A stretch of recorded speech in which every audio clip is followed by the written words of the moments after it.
So welcome to part 3 ng loft natin. Nakikita nyo, ito yung magiging wardrobe. Sliding door siya.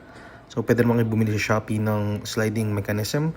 Ayan na rin yung mga naka-barnes and laminated na likod.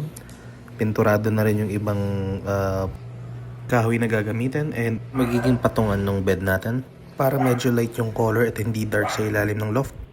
And after a couple of days yan, sinimulan na nilang i-assemble at nakikita na yung ganda ng loft.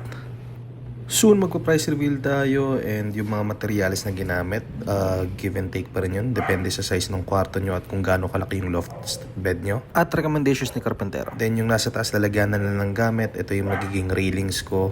Actually nakita ko lang din siya sa YouTube. And dito sa taas, actually kasya ang queen size bed, pero baka mag full double lang tayo. Yan, makinis na, pero hindi pa tapos.